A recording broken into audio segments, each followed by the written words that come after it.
everyone, and welcome to another video. So today is going to be a little different because Sam does all the videoing for this channel normally, and we are going on a road trip today without Sam because he's busy, unfortunately. So if you're wondering who I am, my name is Ben and I am a different Mazda Rx7 owner to Chris.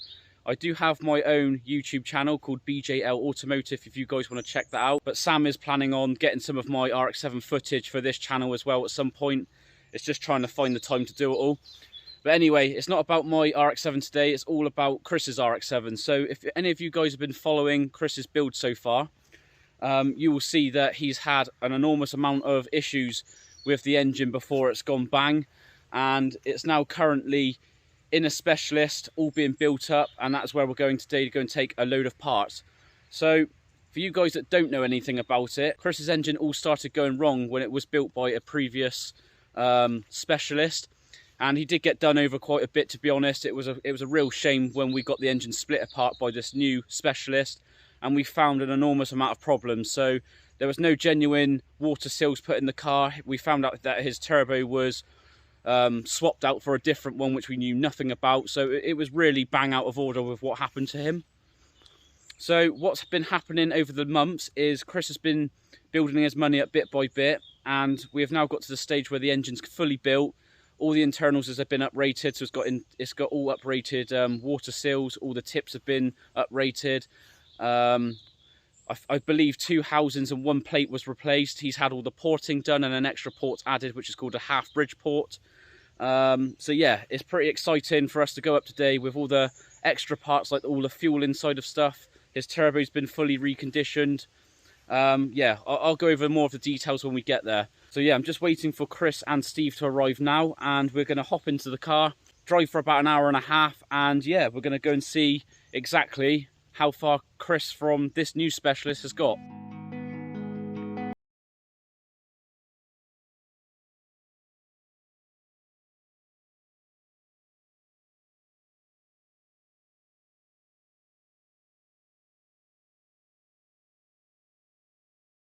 So we've just arrived at Reworks, as you can see, and we are greeted by a cat. Innit, mate? How you doing? No. Yeah, so we've got a customer's RX-7 outside. This was here last time we came here. I think the owner lost control into a field, I believe. So yeah, that's not very good. But yeah, what Chris has brought up today in his car is some nuts and bolts for the engine itself and some of the Hall Tech stuff, I believe. So just have a quick look. Yeah, so these nuts and bolts are for his engine. He's got some of the Hall Tech stuff here, so the ECU, and the wiring's been custom made by Chris, who we'll go and see in a second.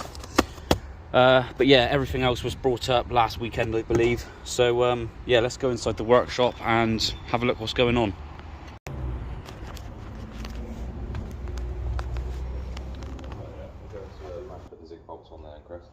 Well, I managed to fit some of them. Yeah. But if you see that Rotary's front one and that one, because I think that's for an FC. Yeah. And the FC has longer bolts than the FD. So they're bottoming out, and I cannot wind them in because it's like this. This one is too long, and that's bottomed out. Okay. So I can't go tighter on that at the moment. Obviously, that's why I need the other bolts. Yeah. But that's what's happening in there. And since this bolt here clamps down on the main oil feed, yeah, we need to keep that bolt there. Yeah. So, yeah. But you got all the other ones, and it's just 3 long ones that don't fit. Yeah. So, yeah. But yeah, I'm not risking the oil system on that. No. So yeah. No, it's looking a lot better though, isn't it? So yeah, you've had plenum sprayed. You had the intake ports done as well, didn't you? Radiant blank off down there. The engine's been rebuilt. The alternator's been refurbished. Titanium bolts on there. Yeah. Titanium bolts, pulleys repowder coated. Brand new water pump. Turbo's been refurbished. Yeah. Zinc plated bolts. Oh, your oil neck has been replaced. Brand new clutch and flywheel to go. Well, flywheel's on, new clutch to come. And then what have you got on the floor? The clutch is in the box. Then you've got the Hall Tech bolts to the left. Hall-Tech coils. Do you want to put this Chris, do you want to put this AST on? Just to have a little look.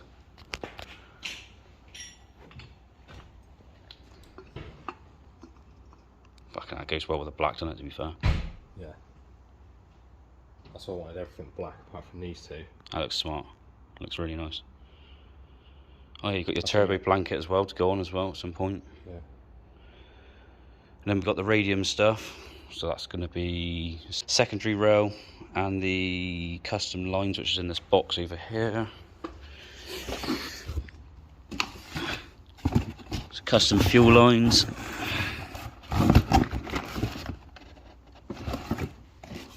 Crikey, you got a lot of stuff.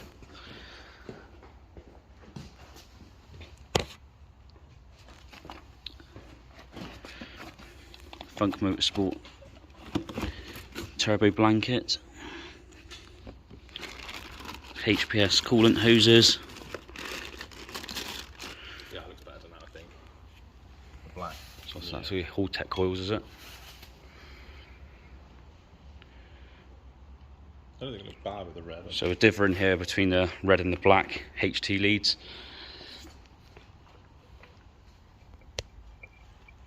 Yeah, it's coming together really nice. It's looking good. Yeah, it's got to be black in that. Yeah, I think black personally. And let the titanium sort of do its work with the details. It's looking good in here as well. MSD. Pretty good link. Brand new flywheel.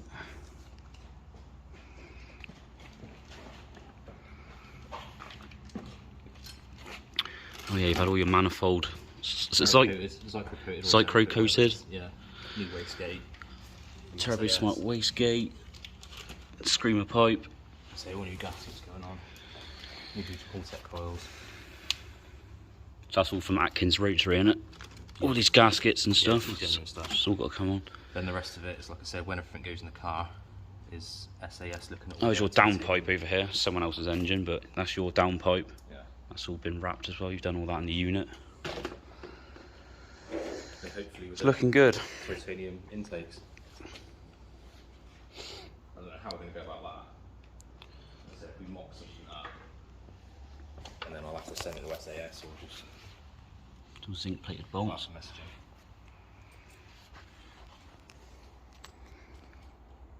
With his knickers. I don't know if he'd want to fucking measure it or some stuff down there, I don't know. Well, like I said, if you've got loads of silicon stuff, you can just manufacture some stuff up, Yeah. and then send it off to him, and then he can make it to that. Yeah. So the rest of it's just intake pipes, which I'll just leave in the boot of the Rx7. Bring it down. Sweet.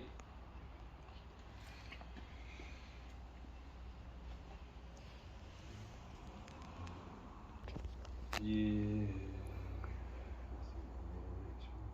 15-20 mil. So what's next then? Your car pretty much ready to come down? Once every, yeah, once a Well, next month. Well, Well, I need to take the engine loom out of the car, yeah. and then put the turbo fittings in a jiffy bag, and I'll send that to Chris. So he wants to look at the plugs and stuff on it. It's basically getting this engine ready to drop in Yeah. for the car, and it's basically getting the car ready at my unit for the engine to drop in. Right. So all I want is just the car to come in, Chris can just plop it straight in, so it's ready. And then the rest of it would literally just be like fittings and stuff, like the oil coolers and stuff. I'd say hang fire on the M8 bolts, and I'll just use what I've got here, Yeah. because there's multiple different sizes that you need. So I think if I can't, I mean, I can order a kit like that in an M8. yeah. Problem is, there's going to be so many that are the wrong sort of size. So it's probably easier if I use what I've got here. This is an M8 bolts. Let's have a little look over here. If I use what I've got here. So you think, is it just, that's just one there, isn't it? Nice single turbo. One there, and then one there. Borg Well, Warner. that's an M8 bolt, but that's a special bolt. I think. Because that holds the bracket that holds this in. Okay. Did I have that in any of those little jiffy? I haven't got the bolt, but I've got the bracket. Because this is the bracket. Yeah. So that's a long bolt. No. I didn't see it. You had the alternator bolt, but you didn't. That's have... not really what it is then, correct? So yeah, I'll have to find it. Yeah, that's the ones that were front cover. Okay. So I think the best way to do it is for me to bolt it together, and if I can't use a zinc plated one, then I bolt it down with a standard one, and then you can change it if you can see it. Yeah. If you can't see it, there's no point changing it. Yeah. Because that way you'll have the specific length of the bolt that's required. Yeah. Whereas otherwise I can say you need roughly this. Hello. Alright, we're turning in it. Loads of random stuff. Haven't seen you for a while, I'm just wondering if you're okay, mate. Yeah, I'll pop round to you. We know the feeling. So, There's still quite a lot to go on here, to be fair, isn't there? Like, Yeah. obviously you've got your brand new water pump put on there, but you've got like the pulley to go on there. Once all your titanium stuff starts going on there as well, Yeah. it's going to really look nice. Where is the pulley? The water pump pulley. wait, don't forget where Does it have the titanium bolts on it as well? Is it in the radium box at all? No, we don't. We've still got a couple around there. You come round when you're ready. I don't want to put it on because I've got to do these bolts, and I can't do these bolts until Yeah. I've done it. Yeah, because this one goes with that. That's it. Yeah. Because that's the special one. And you but want then that one? I need a bolt that goes there, but that's a special length. So that's why I say if I bolt everything up, and then when you get it back, you can pull each bolt out And then measure it and in order. measure it and order it. Yeah. Because otherwise, I'm going Some to spend titanium bolts a on the day water pump pulley. Yeah. measuring up, telling you what size you need, Yeah. and then at the end of that, I'm realistically going to have to charge you for a day's labour. Yeah. So, whereas if you can see the bolts, then you can pull them It gives you out. something to do in the winter time anyway. Yeah, you'll be able to see them, pull them out, then you can measure them. Yeah. But if you can't see them, there's And no that'd be point alright changing. taking one out, it won't leak from that or anything. It might leak a little bit, but once you put the bolt back in, it will reseal it. Okay. So take the bolt So it out, won't be like an measure airlock in the system or anything like that. it. Take the bolt out, measure it, put it back in, then the new one turns up. Yeah. Swap it over. Yeah, do that. Concentrate on the details last, can't you? Like I said, it's a winter job, innit? Yeah, It that's is, what yeah. I mean. It's like it's a lot easier if you do that. I'll do as much as I can where I can, but otherwise you're going to end up with a box full of bolts that you're never going to use again because you've had to buy a certain number of boxes to do that. Because I mean, I'll probably run out of these bolts, Yeah. but I'll be as sparing as I can. So that's what I ran out with last time, the shortest set Yeah. M6. Yeah, But so you can't actually buy a fucking tray of M6. yeah. So I'll be as sparing as I can with them. Like for example, if I have to put a bolt back here, I won't put a zinc one back there because you're never going to see it. So, but realistically, this is everything that's getting bolted on. Yeah. So, and again, like the bolts that go here, they're specific sizing. Yeah. Like M10/1, I think, or M10/1.25, which finding them is an absolute nightmare. But whether you see them or not is an entirely different thing. Yeah. And does the whole tech loom plug up to the alternator? No, that's on the chassis loop, the car Okay. loop. So, but we can sort that out when it comes down. Yeah. Oh, of course, you've made the Hall-Tech loom from scratch as well, haven't you? Yeah. For the ECU and all the coils, etc. But you still need some plugs off the old loom. Yeah, But that's mainly to get the dash working correctly and everything. yeah, yeah. Because obviously you've got your oil pressure and water temp, but they come off the chassis loom. But then there's other bits that, like speedo and rev, they come off the car loom. So you have to link them together. Never-ending money. Oh yeah, no, water temp comes off the engine loom, but I'll make them come off the chassis loom. So, yeah. Again, the chassis loom we can strip down a bit when it's here, or Yeah. I can tell you what can be stripped out of it, and then you can do that over window. See, when I went to single turbo, it eliminated so much shit. Yeah. in twins, and now we've eliminated so much more. That's going to look a lot tidier. Some serious money's worth now. It looks good though, that's the main I've thing. not even gone all out either. Oh, I know. I've not like gone SAS and all that sorts of shit. You can spend big money, can't you? It's just, yeah, serious commitment. Well, then you turn it around, you go to Skyline, the bottom end for it. Well, yeah. It's £5 grand. Well, that's not even the bottom end, that's just the block. Yeah. It's £5 grand for a block. Let alone Jesus. crank, pistons, everything else. So, swings and roundabouts, they blow up just as much as these blow up. So, yeah. I just want to be able to drive it and just be reliable. Yeah. That's the main thing. More reliable as I can make it. Well, you've done the right thing at the end of the day, haven't you? So, not exactly scrimped on parts or anything. No.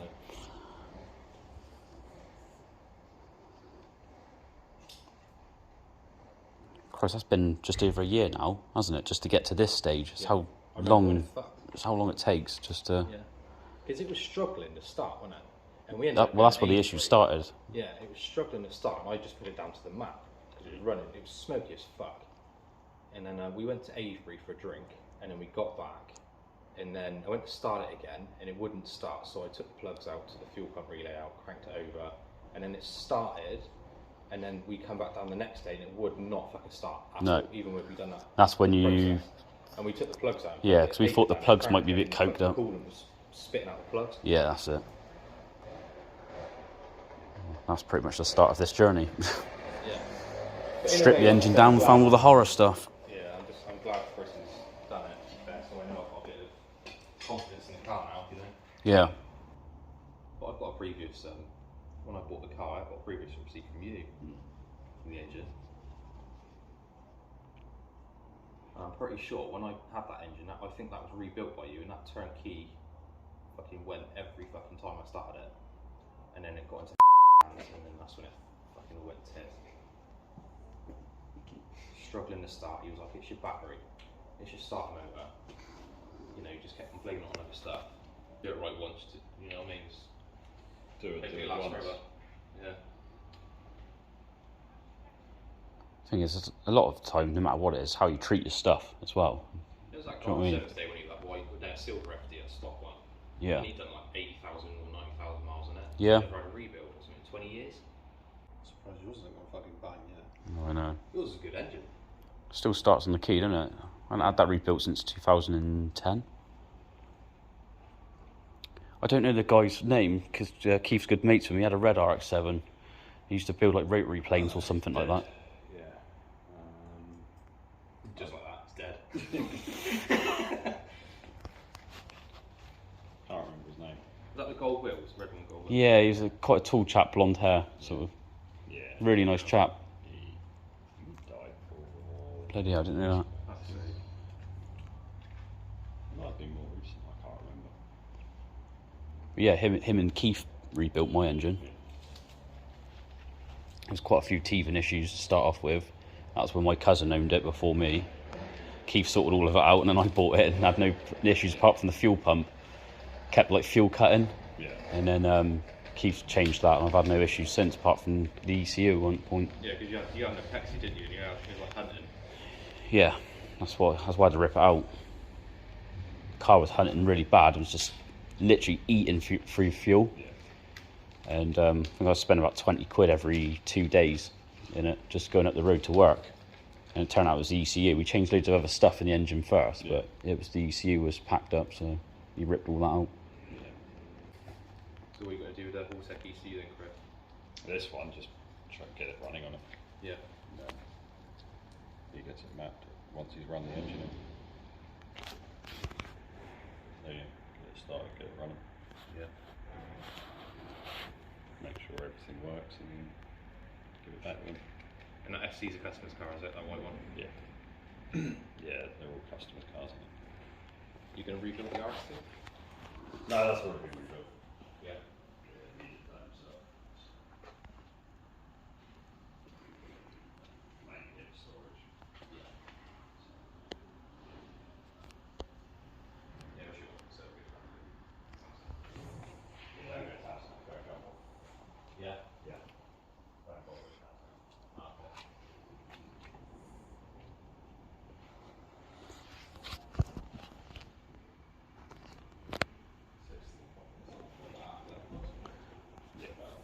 Yeah. So we left shitloads of places. Yeah, so you might leave it through here to start. What we start over. Yeah, Straight to the back. it's not ideal. You want to run it inside. Yeah.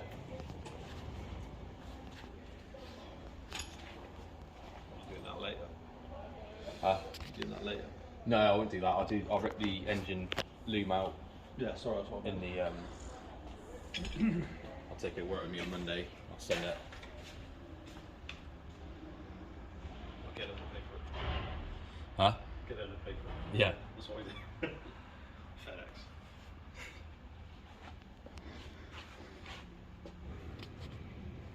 I'll give you a shout for the week. No problem at all. Awesome stuff. Alright. Right. Have a good rest of the weekend. And you. See you in a bit. See you later.